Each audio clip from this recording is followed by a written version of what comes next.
Welcome back dear students. The next concept product of vectors. So previous ವಿಡಿಯೋನಲ್ಲಿ ನಾವು ಯಾವ ರೀತಿ ಎರಡು ವೆಕ್ಟರ್ಸ್ನ ಆ್ಯಡ್ ಮಾಡೋದು ಸಬ್ಟ್ರಾಕ್ಟ್ ಮಾಡೋದು ಅನ್ನೋದು ಕಲ್ತ್ವಿ. ಅಲ್ಲಿ ಜಸ್ಟ್ನ ಮಲ್ಟಿಪ್ಲಿಕೇಶನ್ ಹೇಳಿದ್ದು scalar multiplication, but product of any two vectors ಹೇಳಿರಲಿಲ್ಲ. ಸೊ ಇಲ್ಲಿ multiplication of vectors is defined in two ways, namely scalar product or dot product, vector product or cross product. So let's begin with scalar product of two vectors or dot product of two vectors. Scalar product, the result is also scalar. ಅಂದರೆ ನೀವು ಎರಡು ವೆಕ್ಟರ್ನ product ಮಾಡ್ತಾ ಇದ್ದೀರಾ ಅಂದರೆ scalar product ಮಾಡ್ತಾ ಇದ್ದೀರಾ ಅಂದರೆ ಫೈನಲ್ ಆನ್ಸರು ಕೂಡ ಸ್ಕೇಲಾರೇ ಬಂದಿರುತ್ತೆ. ಓಕೆನಾ? ಸೊ ಇಲ್ಲಿ ಡೆಫಿನಿಷನ್ ನೋಡ್ಕೊಳ್ಳಿ. The scalar product of two non zero vectors A and b is denoted by A dot B and is defined as a dot b is equal to magnitude of a into magnitude of b cos theta, where theta is in between the vectors a and b. ಅಂದರೆ ಅಲ್ಲಿ theta ಅನ್ನೋದು angle is created in between the vectors a and b. ಓಕೆನಾ? So ಅಲ್ಲಿ ತೀಟಾನ ಏನಂತ ಹೇಳಿದ್ದಾರೆ ಅಂದರೆ is in between 0 to π ಅಂತ ಹೇಳಿದ್ದಾರೆ. ಅಂದರೆ ಅರ್ಥ ಫಸ್ಟ್ ಆ್ಯಂಡ್ ಸೆಕೆಂಡ್ ಕ್ವಾಡ್ರೆಂಟಲ್ಲಿ ಲೈ ಆಗಿರಬೇಕು ಅಂತ ಹೇಳಿದ್ದಾರೆ. ಓಕೆನಾ? ಸೊ ಇಲ್ಲಿ ಒಂದು ಅಬ್ಸರ್ವ್ ಮಾಡಿ, ಅಂದರೆ A zero vector B zero vector ಆಗಿಬಿಟ್ರೆ ಅವಾಗ ಏನಾಗುತ್ತೆ, magnitude of a magnitude of B zero ಆಗುತ್ತೆ. 0 ಇಂಟು ಕಾಸ್ ತೀಟಾ ಝೀರೋನೇ ಆಗುತ್ತೆ. ಹಾಗಾಗಿ ಎ ಡಾಟ್ ಬಿ ವ್ಯಾಲ್ಯೂ ಏನು ಬರುತ್ತೆ, ಝೀರೋ ಬರುತ್ತೆ. ಸೊ ಟೋಟಲಾಗಿ ಇಲ್ಲಿ ನೆನ್ಪಿಟ್ಕೋಬೇಕಾಗಿರೋದು ನೀವೇನಂತ ಅಂದರೆ A dot B is nothing but magnitude of A into magnitude of B cos theta. ಓಕೆನಾ? ಸೊ ಇಲ್ಲಿ ಇಂಪಾರ್ಟೆಂಟ್ ಪಾಯಿಂಟ್ಸ್ ಇದೆ, ನೋಡ್ತಾ ಹೋಗೋಣ one by one. First point is A dot B is a real number. ಅಂದರೆ ನೀವು ಎರಡು ವೆಕ್ಟರ್ನ dot product ಮಾಡಿದ್ರೆ ನಿಮಗೆ ಸಿಗೋ ಅಂತಹ ಫೈನಲ್ ಔಟ್ಪುಟ್ ರಿಯಲ್ ನಂಬರ್ ಆಗಿರುತ್ತೆ. The next point is A and B ಎರಡು ನಾನ್ ಝೀರೋ ವೆಕ್ಟರ್ ತೊಗೊಂಡಿದ್ದೀರಾ. ಎ ಡಾಟ್ ಬಿ ಝೀರೋ ಬರ್ತಿದೆ ಅಂದರೆ ಡಾಟ್ ಪ್ರಾಡಕ್ಟ್ ಝೀರೋ ಬರ್ತಿದೆ ಅಂತ ಅಂದರೆ if and only if A and B are perpendicular to each other. ಓಕೆನಾ? So dot product zero ಬರ್ತಿದೆ ಅಂದರೆ ಆ ಎರಡು ವೆಕ್ಟರ್ ಪರ್ಪೆಂಡಿಕ್ಯುಲರ್, ಇಲ್ಲ ಎರಡು ವೆಕ್ಟರ್ ಪರ್ಪೆಂಡಿಕ್ಯುಲರ್ ಆಗಿದೆ ಅಂದರೆ ಅವುಗಳ ಡಾಟ್ ಪ್ರಾಡಕ್ಟ್ ಝೀರೋ. ಇದನ್ನಂತೂ ಮಿಸ್ ಮಾಡೋಂಗೇ ಇಲ್ಲ. ನೀಟಾಗಿ ಅದನ್ನು ಮಾರ್ಕ್ ಮಾಡ್ಕೊಳ್ಳಿ, ತುಂಬ ಇಂಪಾರ್ಟೆಂಟ್ ಇದು. ಓಕೆನಾ? ಸೊ ಪರ್ಪೆಂಡಿಕ್ಯುಲರ್ ಆಗಿದೆಯಾ ನೋಡಿ ಅಂತಂದ್ಬಿಟ್ಟು ಆಪ್ಷನ್ಸಲ್ಲಿ ಹೇಳಿರ್ತಾರೆ. ಸೊ ಹಾಗಾಗಿ ಇದು ಗೊತ್ತಿರಬೇಕು. ಪರ್ಪೆಂಡಿಕ್ಯುಲರ್ ಆಗಿದೆಯಾ ಅಂತ ಚೆಕ್ ಮಾಡಬೇಕು ಅಂದರೆ ಡಾಟ್ ಪ್ರಾಡಕ್ಟ್ ಝೀರೋ ಬರಬೇಕು. ಡಾಟ್ ಪ್ರಾಡಕ್ಟ್ ಝೀರೋ ಒಂದು ವೇಳೆ ಬಂತು ಅಂದರೆ ಆ ಎರಡು ವೆಕ್ಟರು ಪರ್ಪೆಂಡಿಕ್ಯುಲರ್ ಆಗಿರುತ್ತೆ. ಕೇಳ್ಬೋದು ನೀವು, ಯಾಕೆ ಮೇಡಮ್ ಅಲ್ಲಿ ಡಾಟ್ ಪ್ರಾಡಕ್ಟ್ ಝೀರೋ ಬರುತ್ತೆ ಪರ್ಪೆಂಡಿಕ್ಯುಲರ್ ಆದರೆ ಅಂತ. ಸೊ ಪರ್ಪೆಂಡಿಕ್ಯುಲರ್ ಅಂದರೆ ಮೀನಿಂಗ್ ಏನೋ theta value 90 degree. Theta value 90 degree ಅಂತ ಅಂದರೆ ಅವಾಗ ಏನಾಗುತ್ತೆ, ಕಾಸ್ ತೀಟಾ ಕಾಸ್ 90 ಝೀರೋ ಆಗುತ್ತೆ ತಾನೆ. ಅಂದಮೇಲೆ A dot B is equal to ಫಾರ್ಮುಲಾದಲ್ಲಿ ಅಲ್ಲಿ ಕಾಸ್ ವ್ಯಾಲ್ಯೂ ಅದು ಏನಾಗುತ್ತೆ 90 ಕಾಸ್ 90 ಝೀರೋ ಆಗಿಬಿಡುತ್ತೆ ಅಂದರೆ.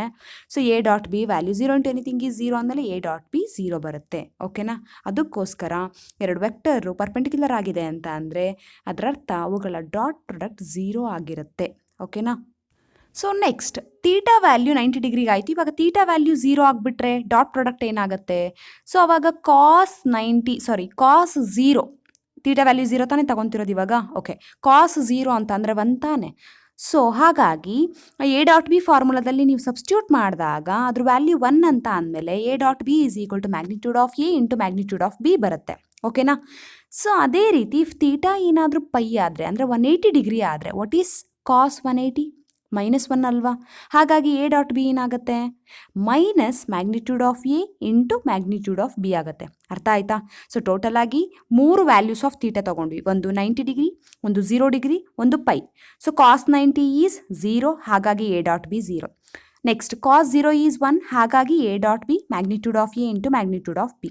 Next theta value pi, that is cos pi is -1, ಹಾಗಾಗಿ A dot B minus of magnitude of A into magnitude of B ಆಯಿತು. ಓಕೆನಾ? So next one more point, ಇಲ್ಲಿ ಐ ಜೆ ಕೆ ಅನ್ನೋದನ್ನ previous ವಿಡಿಯೋನಲ್ಲಿ ಹೇಳಿದೆ. ಏನಂತ, unit vectors on X Y Z Axis respectively ಅಂತ. So in fact ಈ 3 unit vectors mutually perpendicular ಆಗಿರುತ್ತೆ. ಕರೆಕ್ಟ್ ಅಲ್ವೇನ್ರೋ? Because X Y Z axis ಏನಿದೆ ಅದು ಸ್ಪೇಸಲ್ಲಿ ನೀವು ಆ್ಯಕ್ಸಿಸ್ ತೊಗೊಂಡ್ರೆ ಕಂಪ್ಲೀಟ್ ಆಗೋ 3 ಆ್ಯಕ್ಸಿಸ್ಗಳೇನಾಗಿರುತ್ತೆ, ಮ್ಯೂಚುಲಿ ಪರ್ಪೆಂಡಿಕ್ಯುಲರ್ ಆಗಿರುತ್ತೆ. ಅಂದಮೇಲೆ ಕರೆಸ್ಪಾಂಡಿಂಗ್ ಯೂನಿಟ್ ವೆಕ್ಟರ್ಸು ಕೂಡ ಮ್ಯೂಚುಲಿ ಪರ್ಪೆಂಡಿಕ್ಯುಲರಾ. ಸೊ ಹಾಗಾಗಿ ನೀವೇನಂತ ಹೇಳ್ಬೋದು, ಎರಡು ವೆಕ್ಟರ್ ಪರ್ಪೆಂಡಿಕ್ಯುಲರ್ ಆಗ್ತಿದೆ ಅಂತ ಅಂದರೆ yes, you are right. Whose dot product is 0. It means I dot J 0, J dot K 0, k.i0 ಅಂದರೆ ನೀನು ಯಾವುದೇ ತಗೋ, ಐ ಜೊತೆಗೆ ಜೆ ತಗೋ, ಐ ಜೊತೆಗೆ ಕೆ ತಗೋ, ಅವುಗಳ ಡಾಟ್ ಪ್ರಾಡಕ್ಟ್ ಏನಾಗಿರುತ್ತೆ, 0 ಆಗಿರುತ್ತೆ. Because they are mutually perpendicular each other, are mutually perpendicular unit vectors. ಓಕೆನಾ. So next i.i, j.j, k.k values ಎಲ್ಲ 1 ಆಗಿರುತ್ತೆ. ಯಾಕೆ ಮ್ಯಾಮ್?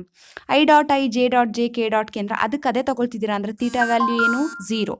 ತೀಟಾ ವ್ಯಾಲ್ಯೂ 0 ಬರ್ತಿದೆ ಅಂತ ಅಂದರೆ ಮೀನಿಂಗ್ ಏನು, ಕಾಸ್ 0 ಈಸ್ 1. ಹಾಗಾಗಿ i.i1, j.j1, k.k1. Clear? Next, projection of a vector a on the vector b ಅಂತ ಅಂದರೆ ನಿಮಗೆ ಕೇಳಿರ್ತಾರೆ, what is the projection of a vector a on the vector b, JEE ಎಕ್ಸಾಮಲ್ಲಿ ಕೇಳಿದ್ದಾರೆ. ಸೊ ಇದೆಲ್ಲ ಸಿನಾಪ್ಸಿಸ್ ಮುಗಿಲಿ, ನೆಕ್ಸ್ಟ್ ಕ್ವೆಶನ್ ಸಾಲ್ವ್ ಮಾಡಬೇಕಾದ್ರೆ ನಿಮಗೆ ಗೊತ್ತಾಗುತ್ತೆ. ಓಕೆನಾ. So projection of a vector a on the vector b is nothing but a vector dot b cap. Means vector a ತಗೊಳ್ಳಿ, ಮತ್ತು ಅದಕ್ಕೆ ಅದ್ರ ಕರೆಸ್ಪಾಂಡಿಂಗ್ ಬಿ ವೆಕ್ಟರ್ದು ಯೂನಿಟ್ ವೆಕ್ಟರ್ ತೊಗೊಂಡು ಡಾಟ್ ಪ್ರಾಡಕ್ಟ್ ಮಾಡಿದ್ರೆ ನಿಮಗೆ ಸಿಗೋ ಅಂಥದ್ದೇ projection of a vector a on the vector B. So A on B ಅಂತ ಇರೋದ್ರಿಂದ ಎ ಬರ್ಕೊಳ್ಳಿ, dot on the vector b ಅಂತ ಇರೋದ್ರಿಂದ ಅದ್ರದ್ದು ಯೂನಿಟ್ ವೆಕ್ಟರ್ನ ಫೈಂಡ್ ಔಟ್ ಮಾಡಿ. ಓಕೆನಾ. ಸೊ ಥಿಯರಿನಲ್ಲಿ ತುಂಬ ಎಕ್ಸ್ಪ್ಲನೇಷನ್ ಇದೆ ಪ್ರೊಜೆಕ್ಷನ್ ಆಫ್ ಎ ವೆಕ್ಟರ್ ಯಾಕೆ ಹಾಗೆ ಆಗಿರಬೇಕು ಅಂತ. ಸಾಕು, ಇಷ್ಟನ್ನು ಮಾತ್ರ ಕಲ್ತ್ಕೊಳ್ಳಿ ನೀವು. So one more point, if theta is equal to 0 ಆದರೆ, if theta is equal to π/2 ಆದರೆ, ಥೀಟಾ ಈಸ್ ಈಕ್ವಲ್ ಟು 180 ಆದರೆ, theta is equal to 270 degree ಆದರೆ, ಪ್ರೊಜೆಕ್ಷನ್ ಆಫ್ ಅ ವೆಕ್ಟರ್ ಏನೇನಾಗಿರುತ್ತೆ ಅನ್ನೋದನ್ನ ನೋಡ್ತಾ ಹೋಗೋಣ. If theta equal to 0 then the projection vector of a b will be a b itself. ಅಂದರೆ ಥೀಟಾನೇ create ಆಗಿಲ್ಲ ಅಂತಂದರೆ, ಆ್ಯಂಗಲೇ ಕ್ರಿಯೇಟ್ ಆಗಿಲ್ಲ ಅಂದರೆ ಆ ವೆಕ್ಟರ್ ಎ ಬಿದು. ಸೊ ಇನ್ನೇನಾಗುತ್ತೆ, ಪ್ರೊಜೆಕ್ಷನ್ನು ಆ ಎ ಬಿನೇ ಆಗಿರುತ್ತಲ್ವ ಪ್ರೊಜೆಕ್ಷನ್ನು. ಓಕೆನಾ. ಈಗ ಥೀಟಾ ಏನಾದರೂ ಪೈ ಆಗಿಬಿಟ್ರೆ, 180 ಡಿಗ್ರಿ ಆಗಿಬಿಟ್ರೆ, ಆವಾಗ projection of a vector a ಬಿಗೆ ಏನಾಗಿರುತ್ತೆ, ಬಿ ಎ ಆಗಿರುತ್ತಲ್ವಾ. ಕರೆಕ್ಟ್ ಅಲ್ವಾ? Theta is equal to pi. ಓಕೆನಾ. ಸೊ ಬಿಕಾಸ್ ಕಾಸ್ ಪೈ ಅಂದರೆ -1 ಆಗುತ್ತೆ, ನೆಗೆಟಿವ್ ಆಫ್ ದಟ್ ಅಂತಂದರೆ projection of a vector a b ಬದಲು ಏನಾಗಿರುತ್ತೆ, ಅದ್ರದ್ದು ಬಿ ಎ ಆಗಿರುತ್ತೆ. ಸೊ ಥೀಟಾ ವ್ಯಾಲ್ಯೂ 90 ಡಿಗ್ರಿ ಆಗಿಬಿಟ್ರೆ, ಸೊ ಅವಾಗ ಏನಾಗುತ್ತೆ, projection of a vector a b 0 vector ಆಗಿರುತ್ತೆ.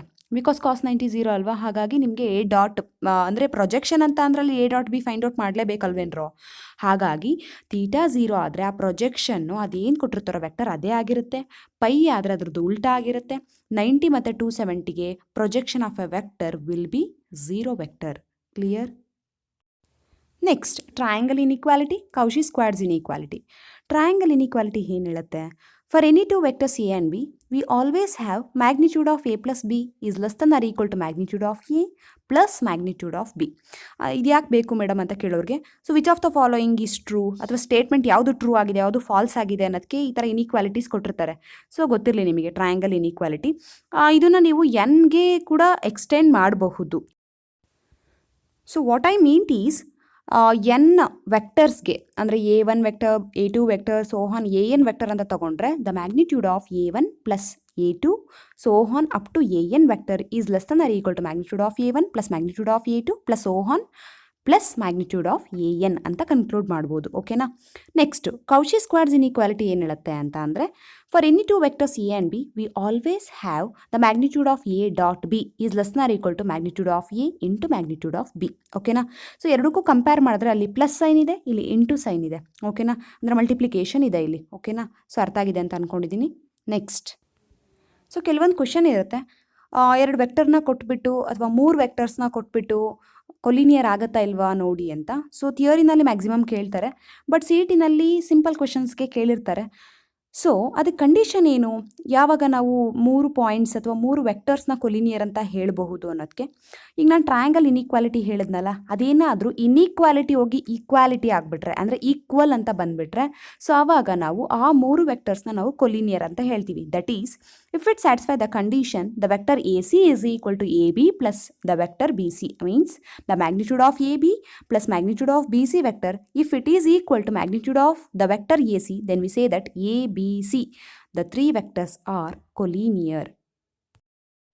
Next, so here is the definition, vector product of 2 nonzero vectors ಅಂತಂದರೆ ಅವಾಗಲೇ ನಾವು ಮಾಡಿದ್ದು scalar product, dot product. So ಇವಾಗ ಬರ್ತಾ ಇರೋದು ವೆಕ್ಟರ್ ಪ್ರಾಡಕ್ಟ್, ಕ್ರಾಸ್ ಪ್ರಾಡಕ್ಟ್. ಓಕೆನಾ.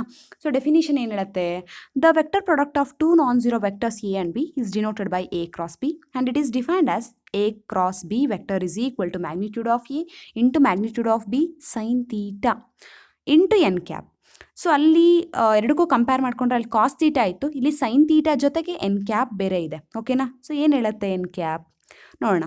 ಸೊ ತೀಟಾ ಅನ್ನೋದು ಫಸ್ಟ್ ಆಫ್ ಆಲ್ ತೀಟಾ ಅನ್ನೋದು is in between 0 to pi, ಎರಡು ಸೈಡಲ್ಲೂ ಸೇಮ್ ಹಾಗೆ ಇತ್ತು. ಮತ್ತು theta is angle between A and B. N is the unit vector. ಅಲ್ಲಿ ಎನ್ ಕ್ಯಾಪ್ ಇದೆ ನೋಡಿ, ಅಂದ್ರೆ ಅರ್ಥ ಏನು, ಯೂನಿಟ್ ವೆಕ್ಟರ್ ಆಗಿದೆ ಅಂತ. ಓಕೆನಾ. And this N vector, this unit vector N cap is perpendicular to both the vectors A and B. ಅಂದರೆ ಇದು ನಾರ್ಮಲ್ ಆಗಿರುತ್ತೆ ಯಾವುದ್ಯಾವುದಕ್ಕೆ, ಎ ಮತ್ತು ಬಿ ವೆಕ್ಟರ್ಸ್ ಎರಡಕ್ಕೂ. ಓಕೆನಾ. So A B N form a right handed system. ನಿಮಗೆ ಗೊತ್ತಿದೆ, ಸ್ಕ್ರೀವ್ನ ತಿರುಗಬೇಕಾದ್ರೆ ಅಥವಾ ಒಂದು ಈಗ ರೈಟ್ ಹ್ಯಾಂಡ್ನ ತಗೊಂಡು ನೀವು ಇವಾಗ ಫಿಂಗರ್ಸ್ ಕವರ್ ಆಗುತ್ತಲ್ರೋ, ಸೊ ಆ ರೀತಿಯಲ್ಲಿ ನಾವು ಇದನ್ನು ಹೇಳ್ಬೋದು ರೈಟ್ ಹ್ಯಾಂಡೆಡ್ ಸಿಸ್ಟಮ್. ಯಾವ್ದ್ಯಾವುದು, ಎ ವೆಕ್ಟರ್, ಬಿ ವೆಕ್ಟರ್ ಮತ್ತು ಎನ್ ಕ್ಯಾಪ್ ಅನ್ನೋದು. ಓಕೆನಾ. ಅದು ಪರ್ಪೆಂಡಿಕ್ಯುಲರ್ ಆಗಿರುತ್ತೆ ಅಂದರೆ ಇದು ಕಂಪ್ಲೀಟಾಗಿ ಎ ಮತ್ತು ಬಿ. ಅರ್ಥ ಆಯಿತು ಅಂತ ಅನ್ಕೊತೀನಿ. ಸೊ ನೆಕ್ಸ್ಟು ಕೆಲವೊಂದು ಅಬ್ಸರ್ವೇಷನ್ಸ್ ಇದೆ ಇಲ್ಲಿ. ಸೊ ಯಾವ್ದ್ಯಾವುದು ಅಂತ ಅಂದರೆ, A cross b vector is a vector. ಓಕೆನಾ. ಅಂದರೆ ನಾನು ಡಾಟ್ ಪ್ರಾಡಕ್ಟಲ್ಲಿ ಏನಂತ ಹೇಳಿದ್ವಿ, ಸ್ಕೇಲಾರ್ ಪ್ರಾಡಕ್ಟ್ ಅಂತ. ಈ ಕ್ರಾಸ್ ಪ್ರಾಡಕ್ಟ್ನ ಏನಂತ ಹೇಳ್ತಿದ್ವಿ, ವೆಕ್ಟರ್ ಪ್ರಾಡಕ್ಟ್. ಅಂದರೆ ಅರ್ಥ ಏನು, ಫೈನಲ್ ಔಟ್ಪುಟ್ಟು ನಮಗೆ ವೆಕ್ಟರೇ ಬಂದಿರುತ್ತೆ. ಓಕೆನಾ. ಸೆಕೆಂಡ್ ಪಾಯಿಂಟ್ ಏನಂತ ಅಂದರೆ, A and B non zero vectors ಆಗಿದ್ದರೆ ದೆನ್ ಕ್ರಾಸ್ ಪ್ರಾಡಕ್ಟ್ 0 ಬರುತ್ತೆ. ಯಾವಾಗ ಅಂತಂದರೆ if and only if they are parallel. So ಎರಡೂ ಪ್ಯಾರಲಲ್ ಆಗಿದ್ದರೆ ಸೊ ಅವಾಗ ನಾವೇನಂತ ಹೇಳ್ಬೋದು, ಅವುಗಳ ಕ್ರಾಸ್ ಪ್ರಾಡಕ್ಟ್ 0. ಅಲ್ಲಿ ಪರ್ಪೆಂಡಿಕ್ಯುಲರ್ ಬಗ್ಗೆ ಮಾತಾಡ್ತೀವಿ, ಇಲ್ಲಿ ಡಾಟ್ ಪ್ರಾಡಕ್ಟಲ್ಲಿ. ಕ್ರಾಸ್ ಪ್ರಾಡಕ್ಟ್ ಬಂದಾಗ ಪ್ಯಾರಲಲ್ ಬಗ್ಗೆ ಮಾತಾಡ್ತೀವಿ. ಓಕೆನಾ. ಸೊ ರೀಸನ್ ಏನು, ಯಾರಾದರೂ ಯೋಚನೆ ಮಾಡಿ, 1 ಮಿನಿಟ್ ಟೈಮ್ ತೊಗೊಂಡು ಯೋಚನೆ ಮಾಡಿ. ಸೊ ಯಾಕೆ ಕ್ರಾಸ್ ಪ್ರಾಡಕ್ಟ್ 0 ಬರ್ತಿದೆ, ಪ್ಯಾರಲಲ್ ಆಗಿದೆ ಎರಡು ವೆಕ್ಟರ್ಸ್ ಅಂತ ತಗೊಂಡ್ರೆ, ಗೊತ್ತಾಯ್ತಾ. ಸೊ ಪ್ಯಾರಲಲ್ ಆಗಿದೆ ಅಂತಂದರೆ ಅವುಗಳ ನಡುವೆ ಯಾವುದೇ ತೀಟಾ ಕ್ರಿಯೇಟ್ ಆಗಲ್ಲ. ತೀಟಾ ಕ್ರಿಯೇಟ್ ಆಗ್ತಿಲ್ಲ ಅಂತಂದ್ರೆ ಅವಾಗ ಏನಾಗುತ್ತೆ, ಸೈನ್ ತೀಟಾ, ಸೈನ್ 0 ಆಗುತ್ತೆ. ಹಾಗಾಗಿ ಎ ಕ್ರಾಸ್ ಬಿ ಅನ್ನೋದು ನಮಗೆ 0 ವೆಕ್ಟರ್ ಸಿಗೋ ಅಂಥದ್ದು ಇರುತ್ತೆ. ಓಕೆನಾ. ಬಿಕಾಸ್ ಅಲ್ಲೇನಾಗಿತ್ತು ಅಂತಂದರೆ ಪರ್ಪೆಂಡಿಕ್ಯುಲರ್ ಆಗಿದ್ದಾಗ ಕಾಸ್ 90 0 ಆಗಿತ್ತು. ಇಲ್ಲಿ ಸೈನ್ ಬಗ್ಗೆ ಮಾತಾಡ್ತೀವಿ. ಸೊ ಇಲ್ಲಿ ಸೈನ್ 0 ಏನಾಗುತ್ತೆ, 0 ಆಗುತ್ತೆ. ಹಾಗಾಗಿ ಕ್ರಾಸ್ ಪ್ರಾಡಕ್ಟ್ 0 ಆಗುತ್ತೆ. ಯಾವಾಗ, ಸೊ ಎರಡು ವೆಕ್ಟರು ಪ್ಯಾರಲಲ್ ಆಗಿದ್ದಾಗ. ಓಕೆನಾ. Next theta is equal to 0, theta is equal to pi, theta is equal to π/2 ಆದಾಗ ಕ್ರಾಸ್ ಪ್ರಾಡಕ್ಟ್ ಏನಾಗುತ್ತೆ ಅನ್ನೋದನ್ನ ನೀವೇ ಅಬ್ಸರ್ವ್ ಮಾಡಿ. Next fourth point, i J k 3 unit vectors ಇತ್ವಲ್ರಪ್ಪ, ಅಂದರೆ on x axis, y axis, z axis. So mutually perpendicular unit vectors i cross i, j cross j, k cross k 0 ಆಗುತ್ತೆ. Reason ಏನು, I ಜೊತೆಗೆ I ಅಂತ ಅಂದರೆ theta create ಆಗಿಲ್ಲ, sign 0 ಹಾಗಾಗಿ 0 degree ಆಗುತ್ತೆ. 0 ವೆಕ್ಟರ್, ನಲ್ ವೆಕ್ಟರ್ ಆಗುತ್ತೆ. ನೆಕ್ಸ್ಟು ಅದೇ ರೀತಿ ಐ ಕ್ರಾಸ್ ಜೆ ತೊಗೊಂಡ್ರೆ ಐ ಮತ್ತು ಜೆ ಏನಾಗಿರುತ್ತೆ, ಮ್ಯೂಚುಲಿ ಪರ್ಪೆಂಡಿಕ್ಯುಲರ್ ತಾನೆ. ಅಂದಮೇಲೆ ಏನು ಬರುತ್ತೆ, 90 ಡಿಗ್ರಿ, ಸೈನ್ 90 ಅಂದರೆ 1 ತಾನೆ. ಸೊ ಹಾಗಾಗಿ ಮ್ಯಾಗ್ನಿಟ್ಯೂಡ್ ಆಫ್ ಐ ಅಂದರೂ 1, ಮ್ಯಾಗ್ನಿಟ್ಯೂಡ್ ಆಫ್ ಜೆ ಅನ್ನು 1 ಅಂದರೂ ಕೂಡ 1. ಬಟ್ ಅಲ್ಲಿ ಎನ್ ಕ್ಯಾಪ್ ಅಂತ ಇತ್ತಲ್ಲ, ಅಂದರೆ ಎರಡಕ್ಕೂ ಕೂಡ ಪರ್ಪೆಂಡಿಕ್ಯುಲರ್ ಆಗಿರೋದು. ಸೊ ಐ ಮತ್ತು ಜೆಗೆ ಎರಡಕ್ಕೂ ಪರ್ಪೆಂಡಿಕ್ಯುಲರ್ ಆಗಿರೋದು ಯಾವುದು, k vector. So similar reason i cross j ಅನ್ನೋದು ಕೆ ಆಗುತ್ತೆ, ಜೆ ಕ್ರಾಸ್ ಕೆ ಅನ್ನೋದು ಐ ಆಗುತ್ತೆ. ಅರ್ಥ ಆಯಿತು ಅಂತ ಅನ್ಕೊತೀನಿ. ಅಂದರೆ cyclic, I mean to say cyclically repeat ಆಗ್ತಾ ಹೋಗುತ್ತೆ. ಓಕೆನಾ. The next point, fifth point, angle between 2 vectors A and b given has. So ನೀವು ಡಾಟ್ ಪ್ರಾಡಕ್ಟಲ್ಲೂ ಆಯಿತು, ಕ್ರಾಸ್ ಪ್ರಾಡಕ್ಟಲ್ಲೂ ಆಯಿತು, ತೀಟಾ ಫೈಂಡ್ ಔಟ್ ಮಾಡೋದಕ್ಕೆ cos theta is equal to sine theta is equal to cos theta is equal to ನಿಮಗೆ dot ಪ್ರಾಡಕ್ಟಲ್ಲಿ ಬರುತ್ತೆ, sine theta is equal to cross ಪ್ರಾಡಕ್ಟಲ್ಲಿ ಫಾರ್ಮುಲಾ ಬರುತ್ತೆ. ಓಕೆನಾ. ಸೊ ಫಾರ್ಮುಲಾ ಏನಾಗುತ್ತೆ ನೋಡ್ತಾ ಹೋಗಿ. Here a cross b is equal to magnitude of A into magnitude of b sine theta n cap ಅಂತ ಅವಾಗಲೇ ಹೇಳಿದೆ ಅಲ್ವೇನ್ರೋ. ಸೈನ್ ತೀಟಾ ಮಾತ್ರ ಉಳಿಸ್ಕೊಳ್ಳಿ, ಅಂದರೆ ರೈಟಲ್ಲಿ. So magnitude of a, magnitude of b ಏನಾಗುತ್ತೆ, ಲೆಫ್ಟಿಗೆ ಬಂದರೆ ಡಿವೈಡೆಡ್ ಬೈ ಆಗುತ್ತೆ, ಇಂಟು ಇರೋದು ಡಿವೈಡೆಡ್ ಬೈ ಆಗುತ್ತೆ. ಅಂದಮೇಲೆ sine theta is equal to magnitude of A cross B divided by magnitude of A into magnitude of B is the answer. ಓಕೆನಾ. So ನೀವು N cap ಎಲ್ಲೋಯ್ತು ಅಂತ ಹೇಳೋದಾದರೆ ಅಲ್ಲಿ ಮ್ಯಾಗ್ನಿಟ್ಯೂಡ್ ಆಫ್ ಎನ್ ಕ್ಯಾಪ್ ಹಾಕೊಂಡ್ರೆ ಅದು ಯೂನಿಟ್ ವೆಕ್ಟರ್ ಆಗಿರೋದ್ರಿಂದ answer 1 ಆಗುತ್ತೆ. ಓಕೆನಾ. ಸೊ ನೆಕ್ಸ್ಟು ಇದು ನಿಮಗೆ ತುಂಬ ಚೆನ್ನಾಗಿ ಗೊತ್ತಿರಲಿ, ಏನಂತ ಅಂದರೆ it is always true that the vector product not commutative. Dot product commutative ಆಗುತ್ತೆ, a dot b is equal to b dot a multiplication ಬರುತ್ತಲ್ಲ ಆಗುತ್ತೆ. ಬಟ್ ಕ್ರಾಸ್ ಪ್ರಾಡಕ್ಟ್ ಆಗಲ್ಲ. ರೀಸನ್ ಏನು ಅಂತ ಅಂದರೆ, ಈಗ ಎ ಕ್ರಾಸ್ ಬಿ ತಗೊಳ್ತಿದ್ದೀರಾ ಅಂದರೆ ಅಲ್ಲಿ ಒಂದು ಎನ್ ವೆಕ್ಟರ್ ಕ್ಯಾಪ್ ಬೇಕು. ಅದೇ ರೀತಿ ಬಿ ಕ್ರಾಸ್ ಎ ಉಲ್ಟಾ ತಗೊಳ್ತಿದ್ದೀರಾ ಅಂತ ಅಂದರೆ ಅವಾಗ ಏನಾಗುತ್ತೆ ಅಂದರೆ, ಇಲ್ಲಿ ನೋಡಿ ನಾನು ಫಿಗರ್ ತೊಗೊಂಡಿದ್ದೀನಿ, ಒಂದು ಎನ್ ಕ್ಯಾಪು ಇನ್ನೊಂದು N1 ಕ್ಯಾಪು. ಸೊ ಇಲ್ಲಿ ಸ್ಟಾರ್ಟಿಂಗು ಒಂದು ಪ್ಲೇನ್ ಆಫ್ ಪೇಪರ್ ತೊಗೊಳ್ತಿದ್ದೀವಿ ಅಂತಂದರೆ ಎನ್ ಕ್ಯಾಪು N1 ಕ್ಯಾಪ್ ಎರಡೂ ಏನು ಆಗಿರುತ್ತೆ ಅಂದರೆ ಪರ್ಪೆಂಡಿಕ್ಯುಲರ್ ಟು ಈಚ್ ಅದರ್ ಆಗುತ್ತೆ, perpendicular to the plane of the paper. So N cap ಅನ್ನೋದು ಏನಾಗುತ್ತೆ, being directed upward, N1 cap ಅನ್ನೋದು ಬೀಯಿಂಗ್ ಡೈರೆಕ್ಟೆಡ್ ಡೌನ್ವರ್ಡ್ಸ್ ಅಂದರೆ ಡೈರೆಕ್ಷನ್ ಚೇಂಜ್ ಆಗೋಗ್ಬಿಡ್ತು. ಹಾಗಾಗಿ ಎ ಕ್ರಾಸ್ ಬಿ ಅನ್ನೋದು ಮೈನಸ್ ಆಫ್ ಬಿ ಕ್ರಾಸ್ ಇಗೆ equal ಆಗೋದ್ರಿಂದ ಕಾಂಪಿಟೇಟಿವ್ ಅಂದ್ರೆ ಅರ್ಥ ಏನ್ರೋ, ಎ ಕ್ರಾಸ್ ಬಿ ಮತ್ತು ಬಿ ಕ್ರಾಸ್ ಎ ಈಕ್ವಲ್ ಆದರೆ ಮಾತ್ರ ಕಾಂಪಿಟೇಟಿವ್. ಓಕೆನಾ. ಸೊ ಇಲ್ಲಿ ಸೈನ್ ಮೈನಸ್ ಬರ್ತಿರೋದ್ರಿಂದ ಕಾಂಪಿಟೇಟಿವ್ ಆಗಲ್ಲ ಅಂತ ಗೊತ್ತಾಯಿತು. ಅರ್ಥ ಆಯ್ತಾ. ಸೊ ಕೆಲವೊಂದು ಟೈಮ್ ಕೊಟ್ಟಿರ್ತಾರೆ. So the vector product is and dot product is competitive ಆಗುತ್ತಾ ಆಗಲ್ವಾ.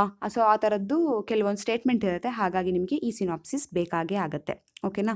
ನೆಕ್ಸ್ಟ್, ಸೊ ಕೆಲವೊಂದು time area of the triangle ಏನಾಗಿರುತ್ತೆ ಅಂದ್ಬಿಟ್ಟು 2 ವೆಕ್ಟರ್ ಕೊಟ್ಟಿರ್ತಾರೆ. ಅವಾಗ ಏನು ಫಾರ್ಮುಲಾ?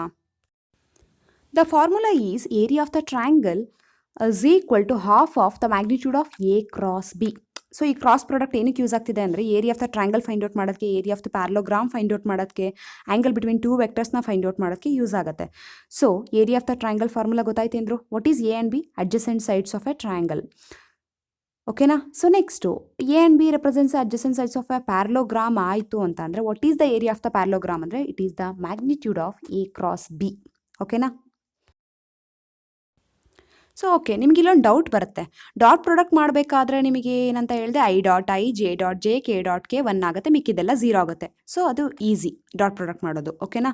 ಸೊ ಈ ಕ್ರಾಸ್ ಪ್ರಾಡಕ್ಟ್ ಮಾಡೋದಕ್ಕೆ ನಾವು ಹೇಗೆ ಮಾಡೋದು ಕ್ರಾಸ್ ಪ್ರಾಡಕ್ಟ್ನ ಅನ್ನೋದು ಬರುತ್ತೆ. So that is the last point of this video. So cross product ಹೇಳ್ತಾ ಹೋಗ್ತೀನಿ, ನೋಡ್ತಾ ಹೋಗಿ. So cross product in component form, a vector is equal to a1i plus a2j plus a3k and b vector is equal to b1i plus b2j plus b3k ಆಗಿದ್ರೆ then ಅವುಗಳ cross ಪ್ರಾಡಕ್ಟ್ನ ನಾವು ತೊಗೊಳೋದು ಯಾವ ರೀತಿ ಅಂತ ಅಂದರೆ ಡಿಟರ್ಮಿನೆಂಟ್ ಆಫ್ ಫಸ್ಟ್ ರೋನಲ್ಲಿ i cap, j cap, k cap ಬರ್ಕೊಳ್ಳಿ. ನೆಕ್ಸ್ಟು ಎ ವೆಕ್ಟರ್ದು ಕಾಂಪೊನೆಂಟ್ಸ್ಗಳು a1 a2 a3 ಇರುತ್ತಲ್ಲ ಅದನ್ನು ಫಸ್ಟು ಸೆಕೆಂಡ್ ರೋಗೆ ಫಿಲ್ ಮಾಡಿ. ಫಸ್ಟ್ ರೋನಲ್ಲಿ i J k cap over ಆಯ್ತಲ್ಲ. ನೆಕ್ಸ್ಟು ಬಿ ವೆಕ್ಟರ್ದು ಕಾಂಪೊನೆಂಟ್ಗಳು b1 b2 b3 ಬರುತ್ತಲ್ಲ ಅದನ್ನು ಥರ್ಡ್ ರೋಗೆ ಹಾಕ್ಕೊಳ್ಳಿ. ಸೊ ಡಿಟರ್ಮಿನೆಂಟ್ ಎಕ್ಸ್ಪ್ಯಾನ್ಷನ್ ಮಾಡೋಕ್ಕೆ ಬಂದೇ ಬರುತ್ತೆ ನಿಮಗೆ. ಅಲಾಂಗ್ R1 R2 R3 ಯಾವುದಾದ್ರೂ ಮಾಡ್ಬೋದು. ಸೊ ಹಾಗಾಗಿ ಆ ರೀತಿ ಎಕ್ಸ್ಪ್ಯಾಂಡ್ ಮಾಡಿದ್ರೆ ನಿಮಗೆ ಈಸಿಯಾಗಿ ಆನ್ಸರ್ ಬರುತ್ತೆ. ಓಕೆನಾ. ಸೊ ಇವಾಗ ನಾನೊಂದು ಎರಡೇ ಪ್ರಾಬ್ಲಮ್ ತೊಗೊತೀನಿ. ಡಾಟ್ ಪ್ರಾಡಕ್ಟ್ ಹೇಗೆ, ಕ್ರಾಸ್ ಪ್ರಾಡಕ್ಟ್ ಹೇಗೆ ಅನ್ನೋದನ್ನ. ಸೊ 2 ಹೋಮ್ವರ್ಕ್ ಕೊಡಿ. ಆ ಪ್ರಾಬ್ಲಮ್ಸ್ ಆನ್ಸರ್ಸ್ನ ನೀವು ಕಮೆಂಟಲ್ಲಿ ಬರೆದು ಸೆಂಡ್ ಮಾಡಿ. ಆನ್ಸರ್ಸ್ ಮಾತ್ರ ಹಾಕಿದ್ರೆ ಆಯಿತು. ಓಕೆನಾ. ಗೊತ್ತಾಗಿದೆ ಅಂತ ಅಂದ್ಕೊಂಡಿದ್ದೀನಿ. ಸೊ ಇವಾಗ ಕ್ವೆಶನ್ ಸಾಲ್ವ್ ಮಾಡೋಣ. ಒಂದೇ ಒಂದು ಡಾಟ್ ಪ್ರಾಡಕ್ಟು, ಒಂದು cross product. A vector is equal to 2i plus 3j plus 4k. B is equal to 4i plus 2j plus 4k. Then what about a dot b? I dot i, j dot j, k dot k 1 1 ಆಗಿರೋದ್ರಿಂದ 2 4s 8, 3 2s 6 and 4 4s 16 is the answer. So ಟೋಟಲಾಗಿ 8 + 6 + 16 ಅಂದರೆ ಎಷ್ಟಾಗುತ್ತೆ? 8 + 6 ಅಂತ ಅಂದರೆ 8 × 14 ಆಗುತ್ತೆ. 16 ಅಂತ ಅಂದರೆ ಟೋಟಲಾಗಿ ಎಷ್ಟಾಗುತ್ತೆ? 30. So 30 is the answer for dot product. What about the cross product? Here a cross b is equal to the determinant of i cap, j cap, k cap. Next 2 3 4 4 2 4ನ ಫಿಲ್ ಮಾಡ್ಕೊಳ್ಳಿ. ಯಾಕೆ ಅಂತ ಅಂದರೆ ಆ ಮೊದಲನೇ ವೆಕ್ಟರ್ ಎ ವೆಕ್ಟರ್ದು ಕಾಂಪೊನೆಂಟ್ಸ್ಗಳು, next ಎರಡನೇ ವೆಕ್ಟರ್ ಕಾಂಪೊನೆಂಟ್ಸ್ಗಳು ಫಿಲ್ ಮಾಡಿ ಇದನ್ನು ನೀವು ಎಕ್ಸ್ಪ್ಯಾಂಡ್ ಮಾಡಬೇಕು by using determinant expansion. So expand ಮಾಡಿ ನೋಡಿ, ನಿಮಗೆ in terms of I J K ಬರುತ್ತೆ. ಐ ಜೆ ಕೆ ಬರ್ತಿದೆ ಅಂತ ಅಂದರೆ ಇದು ಪ್ರಾಡಕ್ಟ್ ಏನಾಗಿರುತ್ತೆ? ವೆಕ್ಟರು. ಸೊ ಪ್ರೀವಿಯಸ್ ಒಂದು ಡಾಟ್ ಪ್ರಾಡಕ್ಟ್ ಮಾಡಿದ್ವಲ್ಲ ಅದಕ್ಕೆ 30 ಬಂತು. 30 ಅಂದರೆ ವ್ಯಾಲ್ಯೂ, ಅಂದರೆ ಅರ್ಥ ಸ್ಕೇಲರು. ಅರ್ಥ ಆಯಿತು ಅಂತ ಅಂದ್ಕೊತೀನಿ. ಓಕೆನಾ. ಸೊ ನಿಮಗೆ question, vector A is equal to 5i plus 2j plus 4k. B vector is equal to 2i plus 3j plus 6k. ಇದನ್ನು ಡಾಟ್ ಪ್ರಾಡಕ್ಟು ಮತ್ತು ಕ್ರಾಸ್ ಪ್ರಾಡಕ್ಟ್ ಮಾಡಿ ಆನ್ಸರ್ನ ಕಮೆಂಟ್ ಬಾಕ್ಸಲ್ಲಿ ಹಾಕಿ. ಓಕೆನಾ. Thank you. ಸೊ ಇಲ್ಲಿಗೆ ಸಿನಾಪ್ಸಿಸ್ ಕಂಪ್ಲೀಟ್ ಆಯಿತು ಕಣ್ರಪ್ಪ. ಥ್ಯಾಂಕ್ ಯು ಹೇಳೋದಕ್ಕಿಂತ ಮುಂಚೆ ಸಿನಾಪ್ಸಿಸ್ ಕಂಪ್ಲೀಟ್ ಆಯಿತು. ನೆಕ್ಸ್ಟು ವಿಡಿಯೋನಲ್ಲಿ ನಾನು ನಿಮಗೆ ಕಂಪ್ಲೀಟ್ JEE ಕ್ವೆಶನ್ಸು, KCET ಕ್ವೆಶನ್ಸ್ನ ತಗೊಂಡು ಆನ್ಸರ್ಸ್ನ ಎಕ್ಸ್ಪ್ಲೈನ್ ಮಾಡ್ತಾ ಹೋಗ್ತೀನಿ. ಸೊ ಇಷ್ಟು ಅರ್ಥ ಆಗಿದೆ ಅಂತ ಅಂದ್ಕೊಂಡಿದ್ದೀನಿ. ಓಕೆನಾ. Thank you.